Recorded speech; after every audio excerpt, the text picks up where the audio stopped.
Malheureusement, je suis sans Bab. Elle m'a laissé tout seul. Parce qu'elle s'est pris un billet embarquement prioritaire. Et moi, que dalle. Zone 3, dernier de la liste.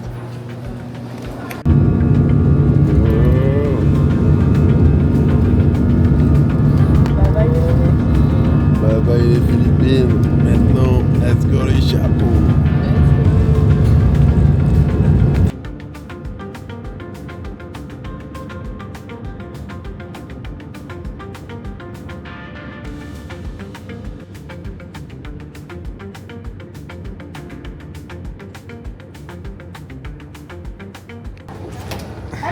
Bon, on vient à peine de descendre de l'avion là. Je pense qu'on a perdu approximativement 25 degrés. 25 degrés, donc allez dans le pantalon. Hop hop hop, du voyage. Allez, go. Calme.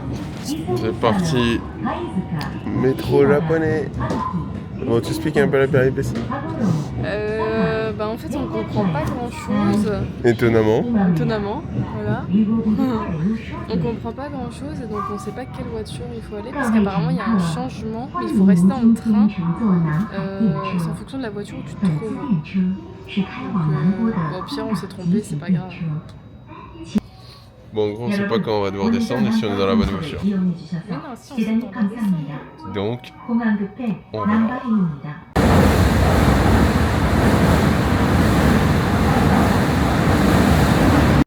Maintenant, on a environ 50 minutes de transport pour rejoindre le centre d'Osaka et notre logement. Et les prix aussi vont nous changer du reste de l'Asie. Là, rien que les tickets de métro, on les a payés 6 € chacun. Donc,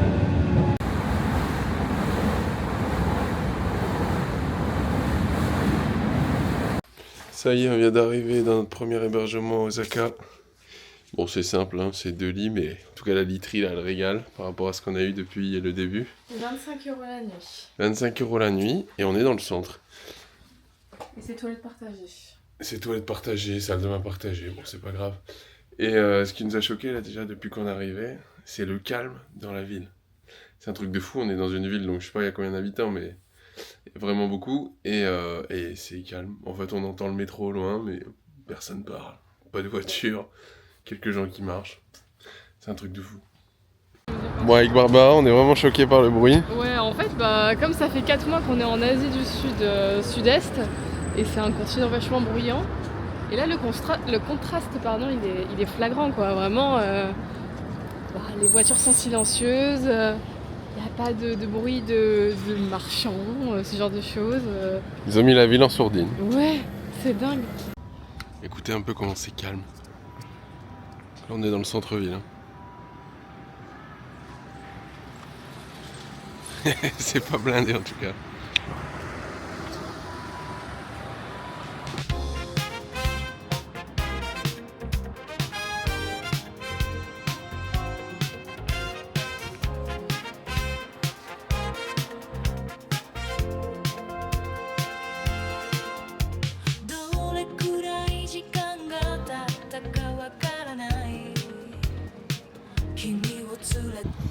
Bon, je profite qu'on soit dans un petit parc là pour faire un point sur le Japon.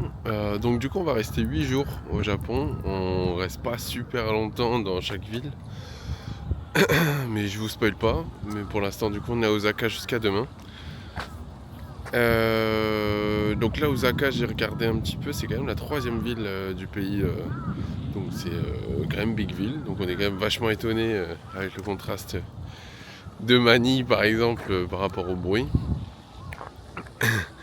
Et en regardant un petit peu aussi, j'avais vu que Osaka c'était un peu comme notre Marseille à nous. Donc ça veut dire que les gens sont plus sympas, plus chill qu'à Tokyo où c'est un peu plus speed. Bon, ça on aura l'occasion de le voir. Mais j'en dis pas plus. Là on se balade un peu dans le parc. Comme on est là jusqu'à demain, midi. Enfin ouais, midi, début d'après-midi quoi. On va essayer de faire un peu le plus célèbre ici à Osaka. Donc on va aller voir le château demain et le plus ancien temple du Japon. Donc voilà.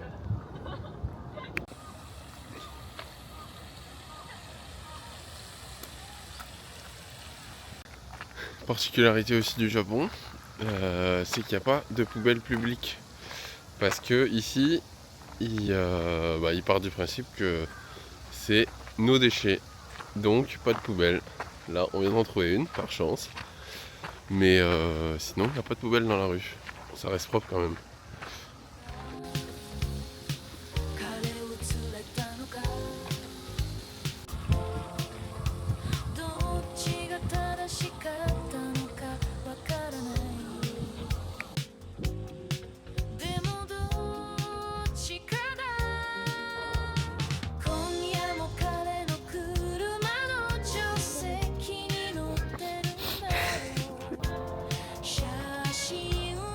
Refais-le.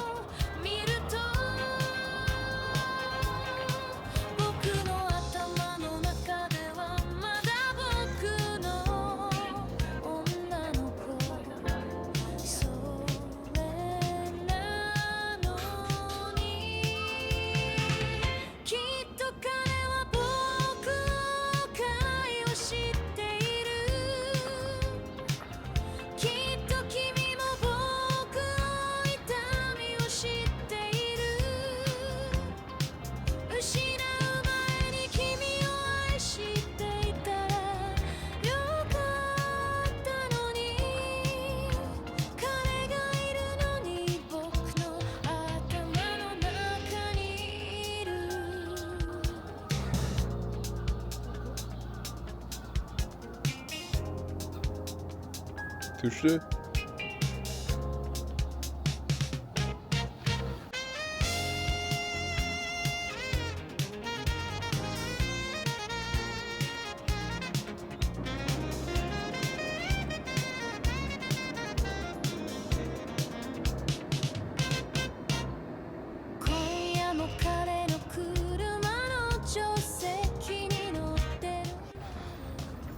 Donc là on est sur une rue très passante, un carrefour très bruyant normalement. J'ai pas enlevé le son. Il n'y a pas un bruit. Ils roulent tous à l'électrique ou quoi?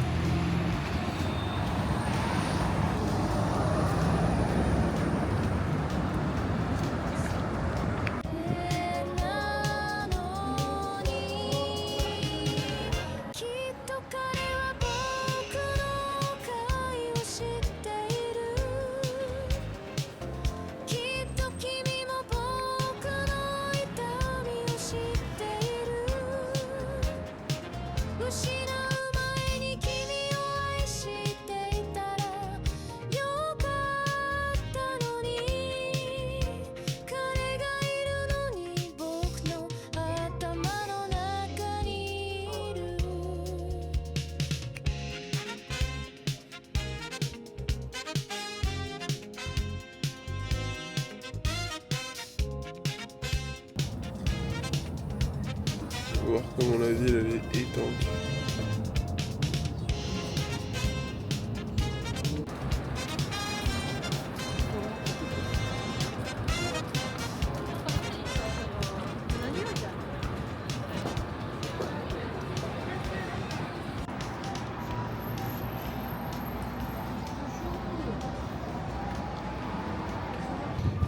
Bon, sans surprise, quand le soleil est couché, on se les pèle. Là, il fait super froid.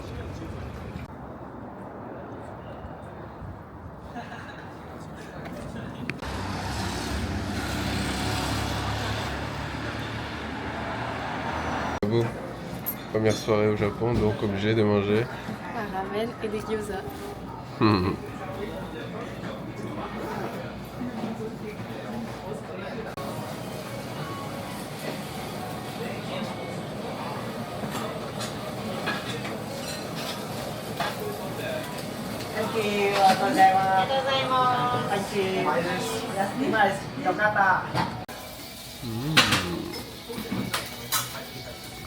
Verdict de ce premier ramen, c'était Très super bon. bon, on s'est régalé. Je pense que les prochains jours vont être compliqués à niveau gastronomique, tellement ça risque d'être bon. Autre chose étonnante aussi au Japon, il y a des distributeurs partout dans la rue. Donc un là, là-bas, là-bas. Et c'est globalement les mêmes choses, donc des boissons. Hello hello, deuxième journée à Osaka aujourd'hui. Donc là ce matin plutôt on est parti visiter le château, mais avec nos sacs parce que ici au Japon, enfin du moins là où on était, ils gardent pas les sacs. Donc on va trouver un locker, il y en a plein dans les gares. Et on va y mettre nos bons gros sacs pendant la visite du château. Et après on se dirigera vers Nara. Donc on a 45 minutes de train. Voilà, il fait frais là ce matin, mais on a du soleil. Et on est un peu des galériens parce qu'on a mis genre 15 minutes, je pense, à choper un ticket. Voilà. On n'est pas des galériens, mais c'est galère de comprendre plutôt. Donc on a de bonnes excuses.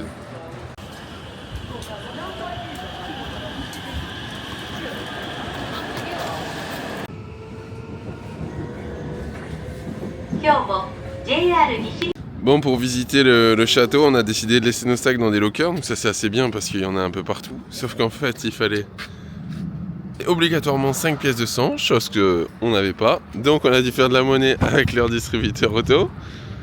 Sauf que le premier ne nous a pas donné assez de pièces. Donc on a dû le faire 2 fois, donc on a pris 2 boissons pour enfin avoir assez de sous pour locker nos bagages. Là, il est 10h20 et on va enfin pouvoir aller vers le château. Mon petit déj, c'est des petits crocs. Bah, tu te régales ?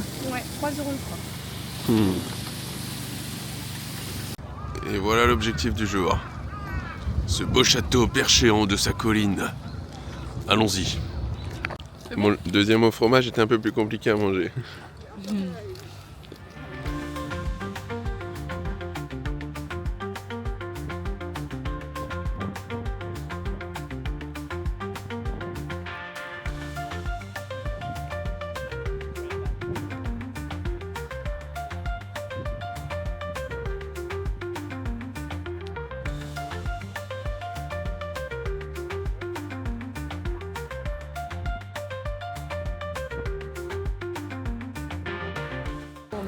Allez, après 15 minutes de queue pour avoir un ticket, on est parti pour la visite.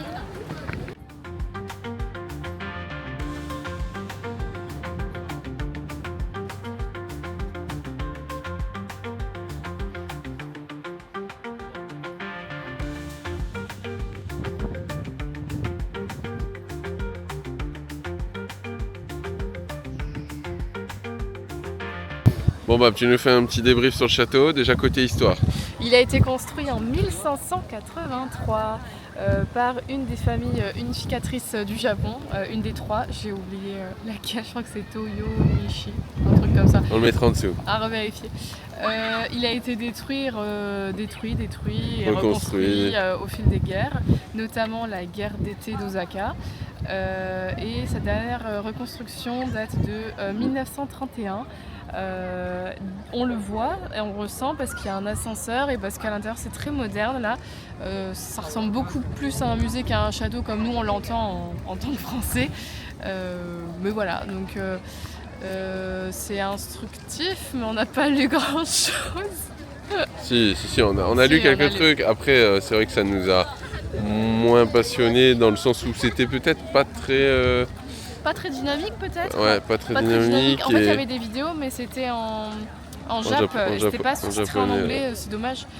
Mais sinon, la vue de là-haut est très jolie et on apprend plein de choses sur la vie de l'homme qui a bâti ce château. Et l'époque aussi. Et l'époque, bien sûr. L'époque des guerres et tout ça. Il y avait quand même un peu de monde, mais globalement, ça a été. Ouais, et l'entrée, c'est 600 yens. Donc ça fait... 4 balles ? Ouais, 4 balles. Ouais. À peu près 4 balles. 4 balles.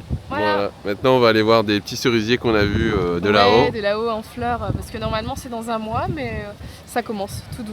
Donc on va aller voir ça. C'est parti. Et aussi le fait qu'il n'y ait pas du tout d'image de l'intérieur, c'est parce qu'on ne pouvait pas filmer ni prendre de photos. Donc j'ai rien pris, mais honnêtement, vous loupez pas grand-chose.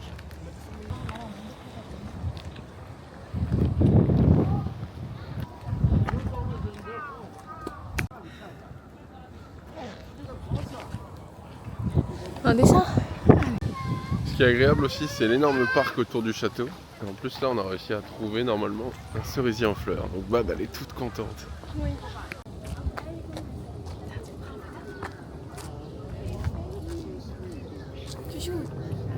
Contente le cerisier ? On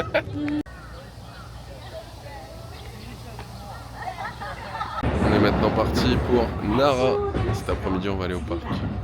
Là, on a 1h15 de métro.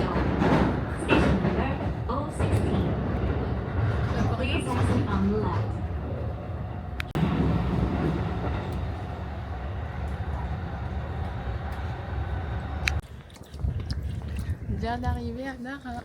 Attends. 1, 2. Bien d'arriver à Nara. Et ce midi, c'est hot dog teriyaki. Trop bon. Avec des frites. Et maintenant, on est parti au parc de Nara, où il y a des cerfs en liberté. Et Barbara veut absolument les voir.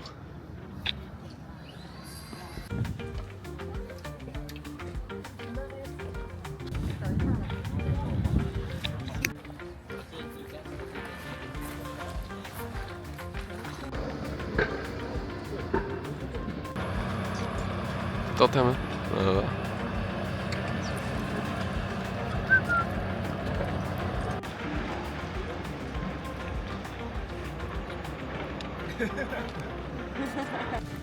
Donc là, il y a vraiment des cerfs partout. Cerfs, biches. Il y en a plein partout. Bab la plus heureuse. Hop hop hop. Tu t'en vas? Eh bah ciao.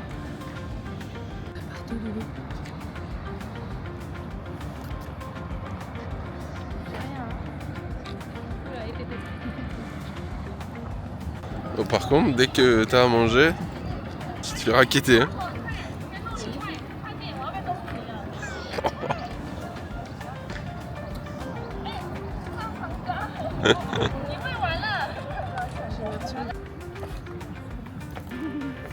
Bon, maintenant, Bob, tu vas nous résumer un petit peu le parc. Le parc de Nara, du coup c'est un parc qui s'étend sur 600 hectares et il y a différents temples et sanctuaires ici et comme vous pouvez le voir il y a des cerfs et des biches en liberté parce que ce sont des messagers divins. À peu près 1000, c'est ça? Ouais, plus de 1000. Plus de 1000. Plus de 1000 en liberté. Alors il y a pas mal de gens qui les nourrissent. Ouais. Mais du coup ils sont intéressés que par les gens qui les nourrissent. Ouais. Ils sont assez amicaux, il faut juste faire attention à ceux qui ont des cornes, surtout pendant l'automne parce que c'est la saison des chaleurs. Voilà. J'aimerais beaucoup faire un selfie. Est-ce qu'on peut faire un selfie toi et moi?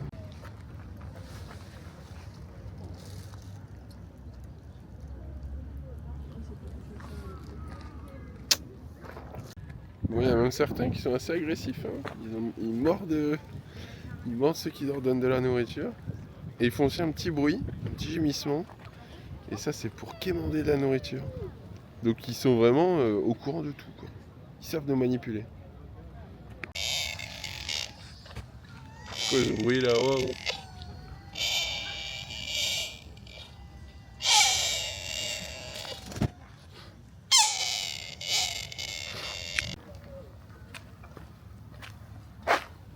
J'adore cet endroit.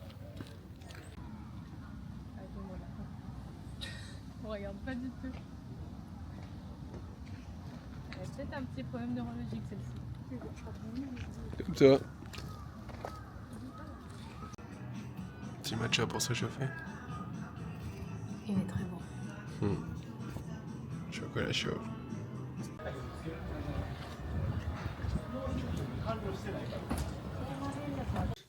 Et notre petite chambre pour la nuit, Nara. Sushi du soir.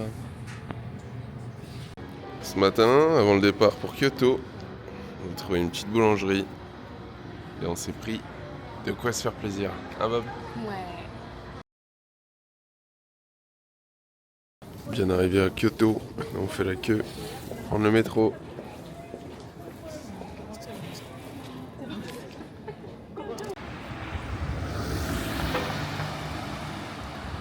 Et Bab elle a trouvé. C'est un petit magnète.